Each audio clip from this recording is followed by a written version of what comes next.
మనం పెట్టబోతున్నాం? సీజ్ ఫైర్కి సంబంధించిన డిమాండ్స్ ఎలా ఉండబోతున్నాయి నాయుడు గారు?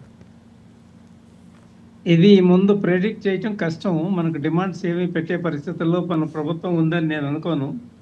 ఎందుకంటే ఇప్పటి వరకు ఏం జరగలేదు, కొద్దిగానే జరిగింది. మన ఎయిమ్స్ని బట్టి మనకి ఎంత సాధించాము ఎంత సాధించలేదు అనే డిమాండ్స్ ఉంటాయి.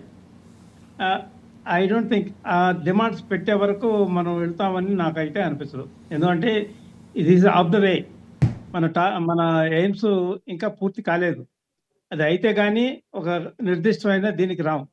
మన ముందు కొన్ని టార్గెట్స్ ఉన్నాయి కదా. ఈ ఈ ఈ ఈ ఫైటింగ్, ఈ firing, use of air force, navy, army ఇవన్నీ ఇంత అర్ధాంతరంగా ముగుస్తుందని నేను అనుకోను. ఇప్పుడు డిమాండ్ పెట్టే సమయం కాదు. ఎవడైతే వాడు ఓడిపోతున్నాడో వాడు ఎంతవరకు యాక్సెప్ట్ చేసి మనకు మన డిమాండ్ ఫుల్ఫిల్ చేస్తాడో అంతవరకు మనమైతే డిమాండ్ పెట్టే పరిస్థితి లేదని నేను అనుకుంటున్నాను. దానికన్నా కూడా ఇప్పుడు గ్రీవెన్స్ మన ఎండ్లో చాలా బలంగా ఉంది కదా, మనం డిమాండ్ పెట్టే స్థితిలో ఖచ్చితంగా ఉండాలి కదండి. లేదు, అది వార్స్లో ఆ విధంగా ప్రీ డిమాండ్స్ అంటూ ఏమి ఉండవు. సరెండర్ అయినప్పుడు మనం డిమాండ్స్ పెట్టేదానికి అవుతుంది. ఇంతవరకు వాళ్ళు సరెండర్ అయినట్టు కానీ లేదు, మనం అనుకున్న నిర్దేశించిన లక్ష్యాల్లో మనం ఏదో కొద్దిగా ముందుకు పోయినామని కానీ నాకైతే అనిపించడం లేదు. సమర్థవంతంగా మనం శిబిరాలను ధ్వంసం చేశాం.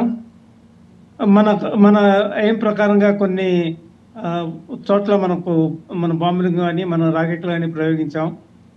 అంతవరకు ప్రస్తుతం రెస్పైట్, ఒక బ్రేక్ తీసుకున్నట్టుగా ఉంటుంది. ఇప్పుడు what is that we're going to discuss with the director general military operations of Pakistan అండి. ఏ రకంగా చూసినా మనతో సమతూకంలో లేని ఒక డీజీఎంఓ తోటి మన డిమాండ్ పెట్టగా వాళ్ళు చెప్పేది విని సంతకం పెట్టేసి చెయ్యూపి రావటం అనేది కరెక్ట్ కాదు కదా. లేదు, ఆ విధంగా చేసేదానికి కూడా లేదు. వాళ్ళు కానీ లేదు అంతర్జాతీయంగా కానీ మనం సిట్ టుగెదర్ అండ్ డిస్కస్ అని అన్నప్పుడు మనం నో అని చెప్పేదానికి లేదు.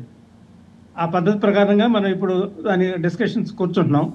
అక్కడ ఏం డిస్కస్ చేస్తాం, దాంట్లో ఇప్పుడు పాయింట్లు కూడా డిస్కస్ చేసేదానికి పాయింట్లు ఏమి లేవు. మీరు అర్ధాంతరంగా వదిలి వెళ్ళిపోండి అని చెప్పలేము, లేదు మీ దగ్గర ఉండే టెర్రరిస్ట్ అందరూ మాకు అప్పగిస్తుంది అని చెప్పలేము.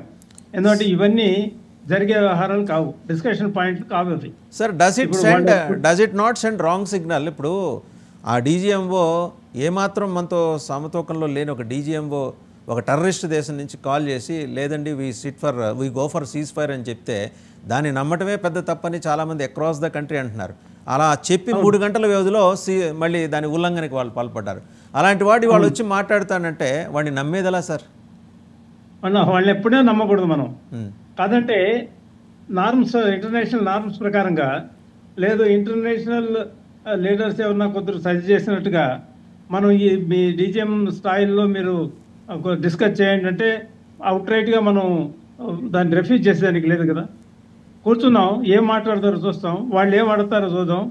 వాళ్ళు అడిగిన దాన్ని బట్టి మనం సమాధానం చెప్తాం. కానీ మనంతా మనం ఏదో డిమాండ్ పెట్టినట్టుగా నాకు అనిపించదు. ఎందుకంటే we're halfway through. Right, ఒకసారి విష్ణువర్ధన్ గారితో మాట్లాడదాం సార్.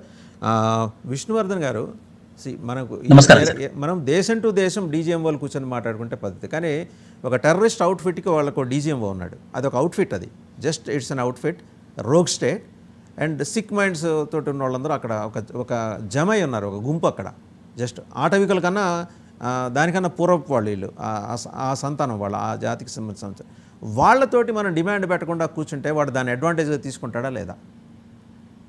ఖచ్చితంగా సార్. అంటే నాయుడు సార్ చెప్పింది 100% కరెక్ట్. బట్ దానికి ఇంకొక అడిషనల్గా నేను ఏం చెప్పదలుచుకున్నాను అని అంటే, ఇప్పుడు పాకిస్తాన్లో ఉన్నటువంటి పరిస్థితి అయితే వాళ్ళ ప్రజలకు ఒక ఫుల్ మీల్స్ పెట్టలేని పరిస్థితిలో ఉన్నారు, వాళ్ళకి అర్థమైంది.